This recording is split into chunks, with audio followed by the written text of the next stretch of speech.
1517년 종교개혁이 시작되면서 교회는 오랜 어둠의 시간에서 벗어나게 됩니다. 사도행전을 보면 초대교회는 오직 예수님을 말했습니다. 누구든지 하나님과 예수님을 알도록 복음을 가르쳤고요. 누구든지 주의 이름을 부르며 구원을 받는다고 가르쳤습니다. 하지만 로마 가톨릭은 초대교회와 달리 사람들에게 성경을 주지 않았습니다. 오직 사제만이 성경을 가질 수 있었고 읽고 배우고 가르칠 수 있었습니다. 하나님이 아닌 사제를 보게 했고 십자가에 달리신 예수님이 아닌 사제와 마리아와 과거 믿음이 좋은 사람들에게 죄의 용서를 구하게 했습니다. 그래서 종교개혁이 시작된 겁니다. 종교개혁은 다시 성경으로 돌아가자는 겁니다. 교황이 아닌 오직 하나님의 영광을 말했습니다. 오직 믿음으로만 구원을 받는다고 말했습니다. 초대교회에서 했던 것처럼 복음을 가르쳤습니다. 누구든지 주의 이름을 부르면 구원을 얻는다고 가르쳤습니다. 사람들에게 자기 나라의 언어로 성경을 읽게 했고 누구든지 성경을 공부하고 배울 수 있게 했습니다. 사제의 도움이 없어도 예수님의 이름을 부르며 기도할 수 있게 되었고 예수님의 이름으로 기도하면 죄를 용서받게 되었습니다. 로마 가톨릭은 지금까지 자기들이 지켜온 권위와 전통을 지키지 않는 종교개혁을 악으로 여겼습니다. 그래서 로마 가톨릭은 종교개혁을 반대하기 위해 두 가지 방법을 동원하게 됩니다. 하나는 왕들과 손을 잡고 군대를 동원하여 교회들을 핍박했습니다. 교황을 따르는 수많은 왕들이 군대를 동원하여 종교개혁을 따르는 왕들과 싸웠습니다. 수많은 성도들을 체포했고 감옥에 가두고 고문을 행했으며 그리고 죽였습니다. 또 하나는 예수회라는 사제들의 모임을 만들어 반종교개혁 운동을 했습니다. 예수회는 군대가 아닙니다. 하지만 예수회는 교회를 핍박하는 방법이 군대와 다르지 않았습니다. 그들도 군인들이 했던 것처럼 수많은 성도들을 감옥에 가두고 고문을 했고 죽였습니다. 종교개혁을 일으켰던 지도자들이 로마 가톨릭의 예수회와 왕들의 힘을 합해 교회와 성도들을 억압하고 핍박하는 이 문제를 해결하기 위해 모였습니다. 스위스의 종교개혁자인 쯔빙글리는 우리도 군대를 만들어 로마와 싸워야 한다, 로마 가톨릭과 싸워야 한다고 주장을 했습니다. 반면 어떤 사람들은 우리는 예수님처럼 해야 한다고 주장을 했습니다. 유대의 지도자들과 로마의 군인들이 예수님을 체포했습니다. 고문을 하고 조롱을 하고 십자가에 달아 처형을 했습니다. 그때 예수님은 아무런 저항도 하지 않았습니다. 대신 전능하신 하나님께 모든 것을 맡겼습니다. 사도들과 교회도 전능하신 하나님께 모든 것을 맡기며 저항하지 않았습니다.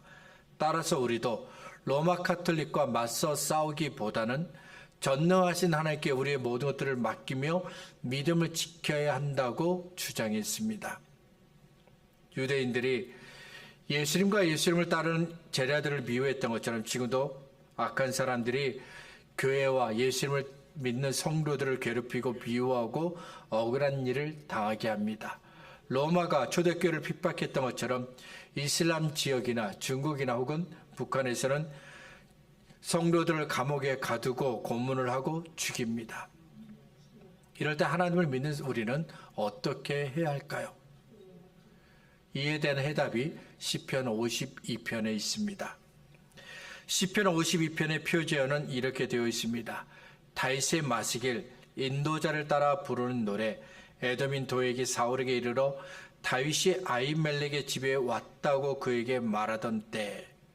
시편 52편은 다윗이 사울 왕을 피해 도망 다닐 때 지은 시입니다. 여기에 대한 배경이 사무엘상 21장과 22장에 잘 나타나 있습니다. 사울 왕이 다윗을 죽이려고 합니다. 그래서 다윗이 급히 도망을 가게 되는데 제사장 아히멜렉이 그에게 먹을 음식을 줍니다. 그리고 골리앗이 쓰던 그 칼도 줍니다. 그런데 이 모습을 사울의 신하인 도액이 보았습니다. 얼마 후 사울 왕이 신하들에게 다윗이 어디에 있는지 아무도 말하지 않는다며 화를 냈습니다. 그때 도액이 제사장 아히멜렉이 다윗을 도와주었던 일을 말합니다. 고발을 한 겁니다. 도액의 말을 들은 사울 왕이 화가 났습니다. 그래서 아히멜렉을 포함한 제사장 85명을 체포하고 그들을 죽이라고 명령했습니다. 하지만 아무도 나서지 않았습니다. 제사장이 어떤 사람입니까? 하나님께서 세우신 사람들입니다. 그래서 아무도 나서지 않았던 것이죠. 사람들이 하나님의 제사장을 죽이는 것을 꺼려하고 있을 때 도액이 나섭니다. 그리고 85명의 제사장을 죽입니다. 도액의 마음에 하나님이 계시지 않습니다. 그는 하나님이 두렵지 않습니다. 그래서 적을 죽이는 것처럼, 원수를 죽이는 것처럼 제사장들을 죽였던 겁니다. 얼마 후 도액 때문에 제사장들이 죽었다는 소식을 다윗이 들었습니다. 2절부터 4절에서 다윗이 자신의 상한 마음을 이렇게 표현했습니다. 내 혀가 심한 악을 꾀하여 날카로운 삭도같이 간사를 행하는도다. 내가 선보다 악을 사랑하며 의를 말함보다 거짓을 사랑하는도다. 간사한 혀여, 너는 남을 해치는 모든 말을 좋아하는도다. 다윗이 도액이 한 일을 가리켜 혀가 심한 악한 일을 했다고 말했습니다. 도액이 심한 악을 행했다고 말하지 않았습니다. 도액의 혀가 심한 악을 행했다라고 말했습니다. 왜냐하면 도액의 혀, 도액이 했던 그 말 때문에 많은 사람들이 죽었기 때문입니다. 이렇게 다윗이 도액의 혀, 도액이 했던 말을 강조하는 이유가 있습니다. 도액의 마음에 있는 것들이 도액의 혀를 통해, 그 말을 통해 겉으로 드러났기 때문입니다. 아무도 내 마음에 있는 것을 볼 수 없습니다. 아무도 내 마음에 무엇이 있는지 알 수 없습니다. 하지만 우리의 마음에 있는 것이 겉으로 드러날 때가 있습니다. 우리 마음에 무엇이 있는지 사람들이 알게 될 때가 있습니다. 저와 여러분이 하는 그 말 때문에 내 마음에 무엇이 있는지 겉으로 다 드러납니다. 예수님께서 말씀하신 대로입니다. 마태복음 15장 11절입니다.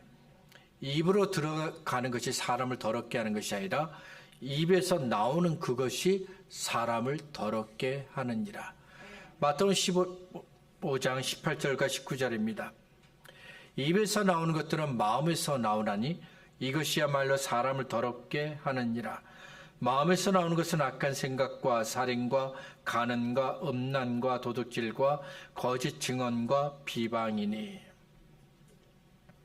예수님의 제자들이 손을 씻지 않고 떡을 먹었습니다.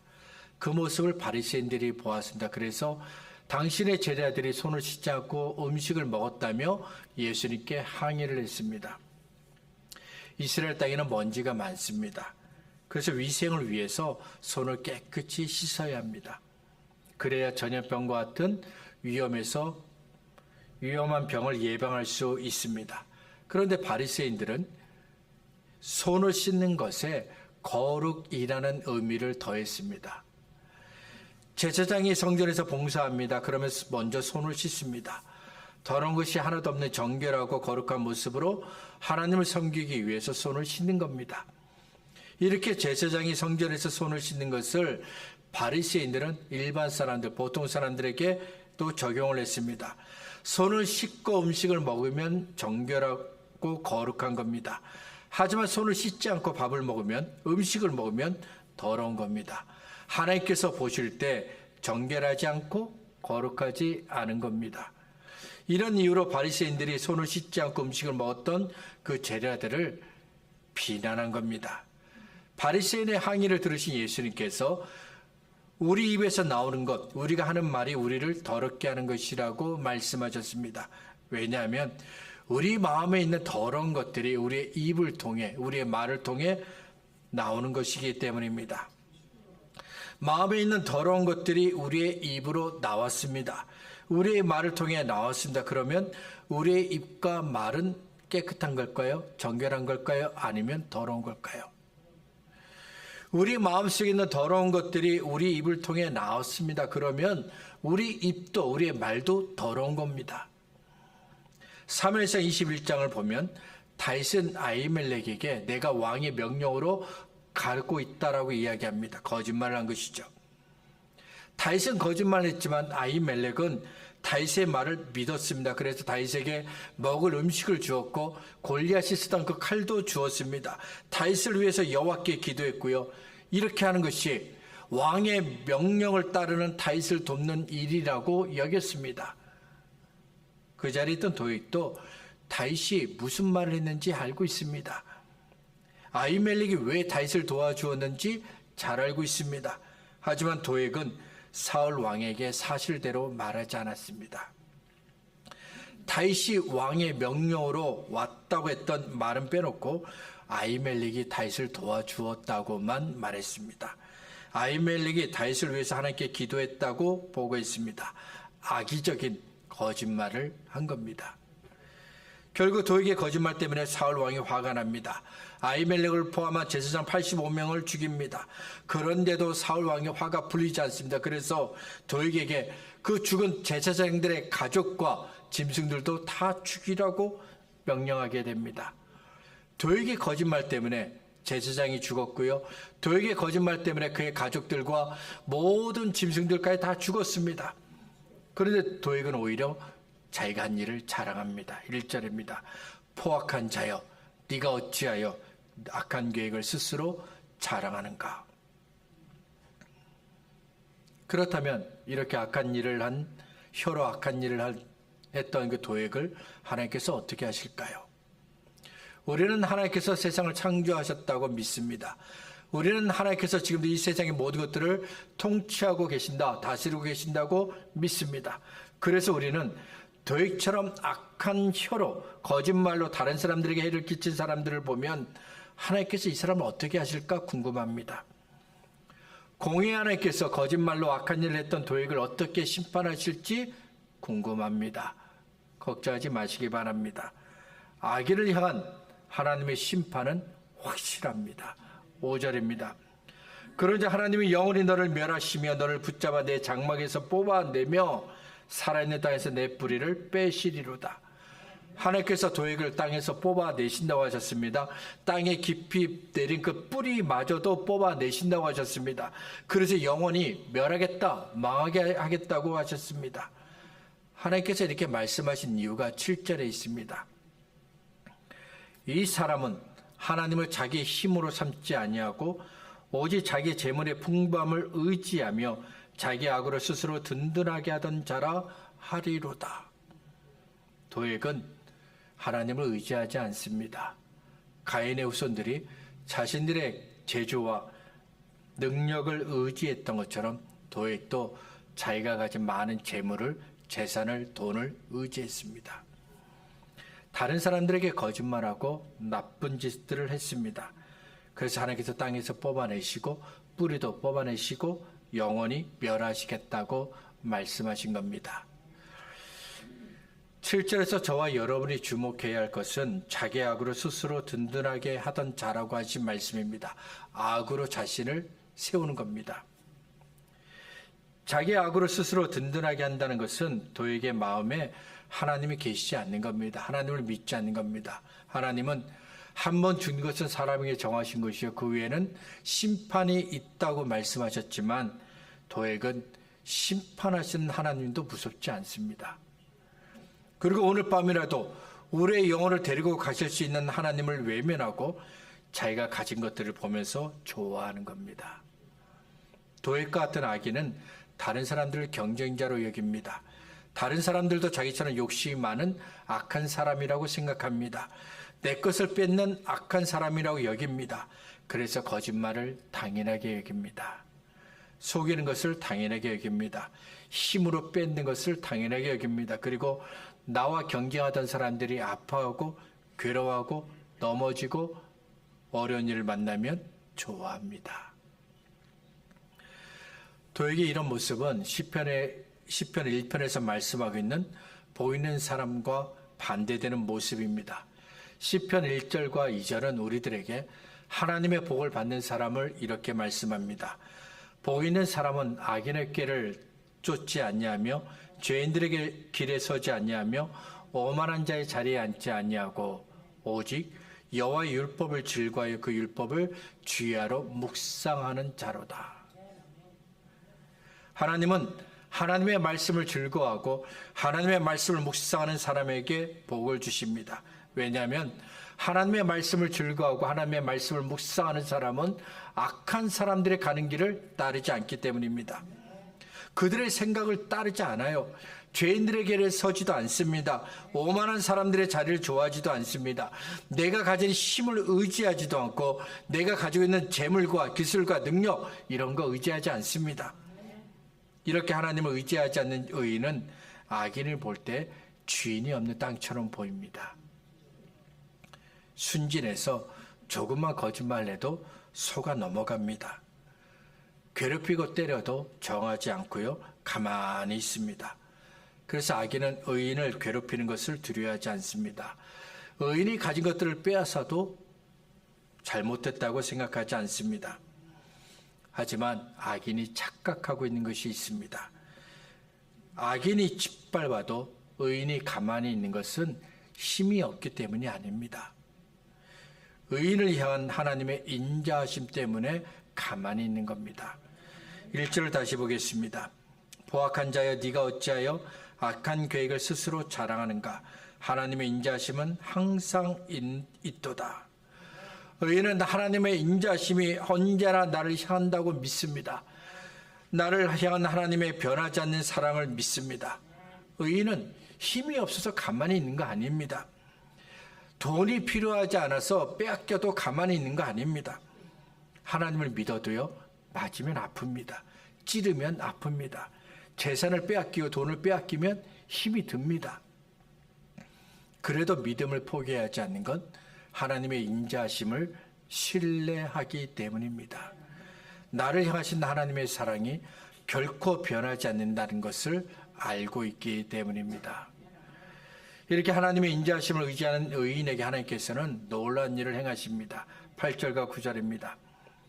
그러나 나는 하나님의 집에 있는 푸른 감람나무 같으며 하나님의 인자하심을 영원히 의지하리로다. 주께서 이를 행하셨으므로 내가 영원히 주께 감사하고 주의 이름이 선하심으로 주의 성도 앞에서 내가 주의 이름을 사모하리이다. 하나님께서 악인에게 하셨던 일과 정반대의 일이 의인에게 일어납니다. 도액은 자기를 의지했습니다. 자기를 위해서 일했습니다. 하지만 땅에서 뽑혀졌고 깊이 뿌리를 내리고 풍성한 열매를 맺고 싶었지만 하나님께서 뽑아내셨고 영원히 망하게 하셨습니다. 반면 의인은 하나님을 의지하였고 하나님을 사랑했습니다. 그 결과 하나님의 집에 있는 푸른 감람나무가 되었습니다.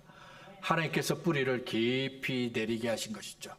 그래서 시냇가에 심은 나무가 시절을 쫓아 과실을 맺는 것처럼 풍성한 열매를 맺게 하셨습니다. 십자가를 지시기 전에 예수님께서 제자들에게 이렇게 말씀하셨습니다. 세상에서는 너희가 환난을 당하나 담대하라. 내가 세상을 이겼노라. 짧은 말씀이지만 예수님께서 제자들에게 두 가지를 말씀하셨습니다. 먼저 하나님을 믿는 우리는 이 세상에서 환난, 어려운 일을 만나게 될 거라는 겁니다. 두 번째는 예수님께서 이런 세상, 성도를 괴롭히고 핍박하는 이 세상을 이미 이겼다는 겁니다. 세상이 예수를 믿는 우리를 미워합니다. 어렵게 합니다. 그러면 우리의 마음은 자연스럽게 위축이 됩니다. 예수님을 계속해서 믿어야 할지 고민을 하게 됩니다. 이런 경우 어떤 사람들은 예수님을 더 이상 믿지 않기로 결심합니다. 예수님을 믿는 이유는 뭔가 내 생활에 도움이 되고 복을 받기 위한 겁니다. 그런데 예수님을 믿는다는 이유로 어려운 일이 생기면 안 됩니다. 그래서 어렵고 힘든 일이 생기면 주저하지 않고 믿음을 포기합니다. 하지만 성도는 어렵고 힘든 일을 만났을 때 예수님께서 내가 세상을 이겼다고 하신 말씀을 기억합니다. 이미 예수님께서 세상을 이겼습니다. 그러니 내가 세상을 무서워할 이유가 없습니다. 지금은 세상이 나를 이기는 것처럼 보입니다. 그렇지만 결국에는 예수님이 이기십니다. 왜냐하면 예수님이 이미 세상을 이기셨기 때문입니다. 이런 이유로 성도는 어렵고 힘든 일을 만나도 믿음을 포기하지 않는 겁니다. 세상이 교회를 핍박합니다. 악한 사람들이 하나님을 믿는 우리를 괴롭힙니다. 그때 우리가 해야 할 질문은 사람들이 미워했을 때 예수님은 어떻게 하셨을까입니다. 유대의 지도자들이 예수님을 미워하고 죽이려고 할 때 예수님은 어떻게 하셨는지 그것을 생각해야 합니다. 히브리서 12장 1절과 2절입니다. 이러므로 우리에게 구름같이 둘러싼 허다한 증인들이 있으니 모든 무거운 것과 얼매기 쉬운 죄를 벗어버리고 인내로서 우리 앞에 당한 경주를 하며 믿음의 주에 또 온전케 하시는 이인 예수를 바라보자. 그는 그 앞에 있는 기쁨을 위하여 십자가를 잡으사 부끄러움을 개의치 아니하셨더니 하나님 보좌 우편에 앉으셨느니라. 십자가에 달리실 때 예수님은 십자가 때문에 얻을 기쁨을 보셨습니다. 때문에 십자가를 참으셨고 부끄러운 것들을 개의치 않으셨습니다. 예수님께서 십자가 때문에 얻을 기쁨을 보셨던 것처럼 우리는 인자하신 하나님을 보아야 합니다. 지금도 여전히 나를 사랑하시는 하나님을 보아야 합니다. 사울 왕이 다윗을 죽이려고 합니다. 도액과 같은 악한 사람이 다윗을 죽이기 위해서 쫓아오고 있습니다. 그때 다윗과 함께 했던 사람들은 다윗을 죽이려고 쫓아오는 사울 왕을 보았습니다. 제사장도 죽이는 악한 도액을 보았습니다. 하지만 다윗은 참 좋으신 하나님을 보았습니다. 다윗의 하나님, 다윗을 너무도 사랑하는 하나님을 보았습니다. 지금도 우리를 사랑하시는 참 좋으신 하나님을 바라보시기 바랍니다. 우리를 향해 변함이 없는 은혜와 사랑을 베푸시는 하나님을 바라보시기 바랍니다. 주님께로 더 가까이 갑니다는 오래된 복음송이 있습니다. 1957년에 팻분이라는 분이 불렀는데 원래 가사를 한국말로 좀 번역해 보았습니다. 본래 다른 언어로 번역한다는 것은 무척이나 어렵습니다. 본래 의미대로 번역한다는 것은 그 자체가 불가능한 일입니다.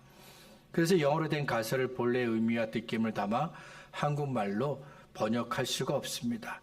될 수 있으면 영어 가사에 근접하게 하려고 했지만 본래 의미와 느낌이 사라지는 건 어쩔 수 없습니다.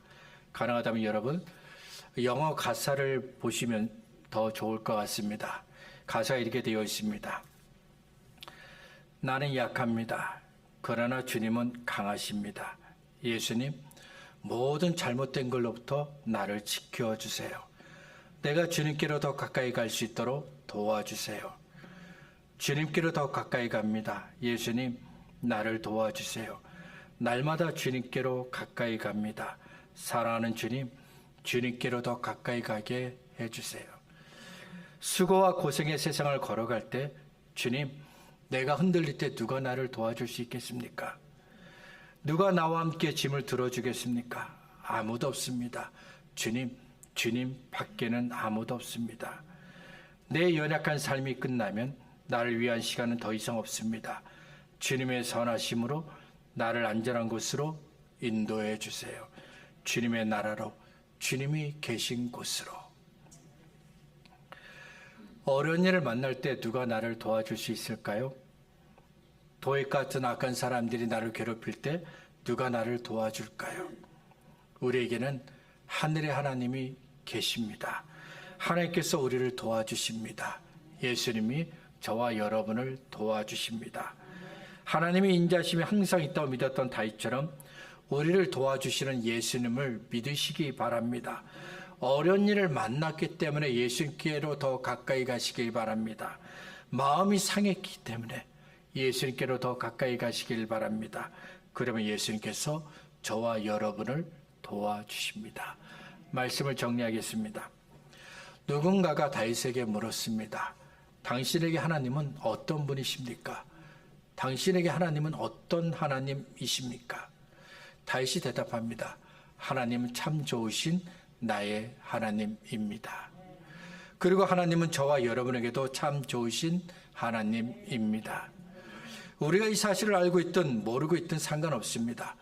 하나님은 언제나 저와 여러분을 인자하게 대해 주셨습니다. 믿음을 잘 지키지 못할 때도, 예배를 게을리했을 때도, 사랑하고 감사하기보다는 미워하고 불평하고 욕했을 때도 하나님은 변함없이 저와 여러분을 인자하게 대해 주셨습니다. 게을러서 기도하지 못해도, 성경을 읽지 못해도, 짜증내며 교회를 일을 할 때도 하나님은 언제나 저와 여러분을 인자하게 대해 주셨습니다. 도액처럼 나쁜 마음을 가진 사람이 문제가 아닙니다. 하나님의 인자하심을 깨닫지 못하는 내가 문제인 겁니다. 지금도 하나님의 인자하심은 언제나 저와 여러분을 향하고 있습니다. 원망과 불평을 멈추고 하나님의 인자하심에 감사하시길 바랍니다. 미움을 멈추고 하나님의 인자하심에 감사하시길 바랍니다. 짜증내지 마시고 하나님의 인자하심에 감사하시길 바랍니다. 화내지 마시고 언제나 나를 향하신 하나님의 인자하심 때문에 감사하는 저와 여러분 될 수 있기를 바랍니다.